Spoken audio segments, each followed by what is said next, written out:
प्रणाम।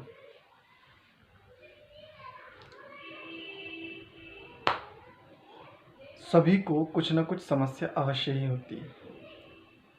किसी को रोग की समस्या है, किसी को अन्य समस्याएं हैं। प्रायः हम सब जिससे पीड़ित हैं वो है रोग, कोई भी बीमारी। वर्तमान समय में वैसे तो बीमारियों की बाढ़ आई हुई है, फिर भी यदि देखें तो प्रत्येक मनुष्य के जीवन में कुछ न कुछ समस्या अवश्य ही है। जो सामान्य समस्याओं उनसे प्रभावित नहीं होता, लेकिन जो रोग हैं उन रोगों से बड़ा प्रभावित होता है। और प्रत्येक मनुष्य रोगों का निदान अवश्य ही चाहता है। ये स्वभाव है इसका, इसको रोगों का निदान चाहिए। लेकिन वर्तमान में एक मानसिकता पर विचार करना पड़ेगा, और ये मानसिकता केवल मेरी, तेरी, उसकी, इसकी नहीं है। ये मानसिकता व्यापक है और बहुत व्यापक है। किस रूप में? हम सब रोगी हैं, कोई भी रोग हो सकता है। ज्वर है, खांसी है, कोई फोड़ा है, फुंसी है, किसी प्रकार का दर्द है, पीड़ा है, कुछ भी हो सकता है। हम प्रायः अपने शुभचिंतकों से उस रोग को साझा करते हैं। रोग को साझा करने का उद्देश्य वैसे तो ये होना चाहिए कि उस रोग का निदान उनके पास हो, वो निदान हमें बताएं और हम उस रोग से छूट जाएं। मूल में निहित यही उद्देश्य है। किंतु वर्तमान की एक ऐसी विकृत मानसिकता है जिस मानसिकता पर विचार करना बहुत आवश्यक है। उसी के लिए आज ये वीडियो भी बना रहे हैं। वर्तमान समाज में एक मानसिकता ऐसी बहुतायत से चल रही है, बड़ी व्यापक स्तर पर तीव्र गति से बढ़ रही है। हमें अपने रोग, अपने दुख, अपनी प्रतिकूलताएं साझा करनी है, और प्रत्येक उस व्यक्ति के साथ साझा करनी है जिसको हम अपना शुभचिंतक या हितैषी या समीपस्थ भी मानते हैं। लेकिन ध्यान से समझिए, हमें उसके द्वारा बताई किसी बात पर कोई काम नहीं करना। सब कुछ साझा करेंगे हम, लेकिन उसके द्वारा बताई जा रही निवारणार्थ किसी भी स्थिति पर कोई काम नहीं करेंगे। सच्चाई ये है, आप समाधान चाहते ही नहीं। यदि समाधान चाह रहे होते तो जिनके पास आप अपनी समस्या को लेकर के गए हो ना, वो आपको कुछ कह रहे हैं, आप उनकी बातों को सुनकर विचार अवश्य करते, लेकिन आप ऐसा नहीं कर रहे हैं। सबसे बड़ी विशाली मानसिकता है, चाहे वो मेरी ही क्यों ना हो।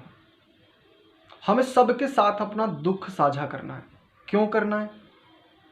दुख साझा करने से ऐसा कहा जाता है, अपनी पीड़ा को साझा करते हैं तो पीड़ा कुछ बंट जाती है, तनिक सांत्वना मिल जाती है। ऐसे ही दुख को, कष्ट को, किसी रोग को, असाध्य स्थितियों को साझा करते हैं तो कहीं से न कहीं से कई बार हमें बड़े उत्तम चिकित्सा के विषय में पता चलता है। लेकिन ऐसे साझा करने से क्या लाभ, और उन बताने वाले का भी क्या लाभ? इस पर काम कीजिए, इसको ध्यान से समझिए। कहीं ऐसा ना हो भविष्य में आप अकेले खड़े रह जाएं, जिनकी बातों को सुनकर के आप प्रत्येक बार एक नकारात्मक उत्तर दे रहे हैं। उदाहरण के लिए एक बात कहता हूं, एक व्यक्ति है, उसके एक पैर में चोट लगी, चोट थोड़ी अधिक लगी थी, गंभीर। उपचार कराता रहा लेकिन ठीक नहीं हुआ, पैर गलना आरंभ हो गया, सड़ना आरंभ हो गया। ये व्यक्ति अपने इस एक पैर की गलन को, इस सड़न को, इस पीड़ा को सबके साथ साझा करता है। इसका पूरा दिन इस पीड़ा के साथ बीतता है, पूरे दिन केवल ये दुख की ही बातें करता है। मैं ये नहीं कह रहा हूँ दुख नहीं है, दुख निश्चित है, लेकिन पूरे दिन ये दुख ही की बातें करता है। केवल ये पूरा केंद्रित किस पर हो गया है? उस एक पैर पर, जिस पैर में इसको पीड़ा है, समस्या है, रोग है, असाध्य स्थिति है। निश्चित रूप से ये रोग है, इसका उपचार होना चाहिए, लेकिन यदि नहीं हो रहा है तो देखो, मानसिकता को मैं किस रूप में लेना चाह रहा हूँ, किस रूप में आपको संकेत करना चाह रहा हूँ, ये सबके साथ केवल इस एक पैर को साझा करेगा जिस पैर में इसको पीड़ा है। स्वयं के साथ भी ये केवल इसी पैर को साझा करेगा जिस पैर में इसकी पीड़ा है। लेकिन क्या ये कभी विचार कर पाएगा अपने जीवन में, मेरे एक पैर में समस्या है लेकिन दूसरा स्वस्थ भी तो है, मेरे दोनों हाथ स्वस्थ भी तो हैं, मेरी बुद्धि, मेरा मन, क्या ये स्वस्थ है?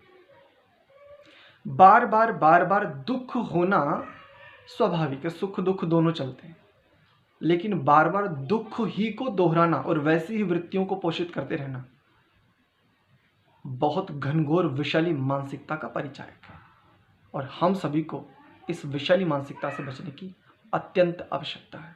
यदि नहीं बचे तो भविष्य में हम सब कुछ खो देंगे।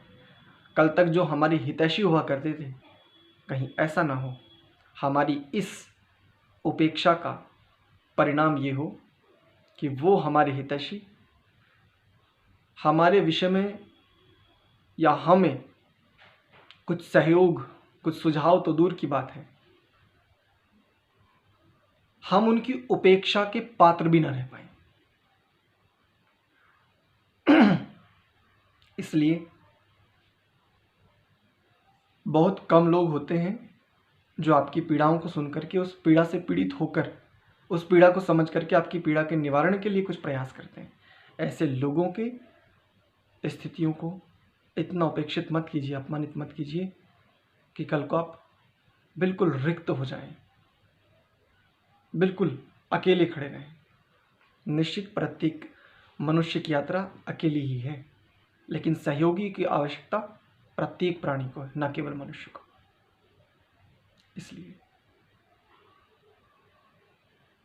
हम या कोई भी, जब हम किसी के दुख को दूर करने का, या वो जिस दुख से पीड़ित है, वो जिस कष्ट से आक्रांत है, उस कष्ट को हटाने के लिए जो जो प्रयास कर रहे हैं, उनके द्वारा किए जा रहे प्रयास पर हमारा कोई ध्यान नहीं, बस हम अपनी वही नकारात्मकता थोपे जा रहे हैं। क्यों?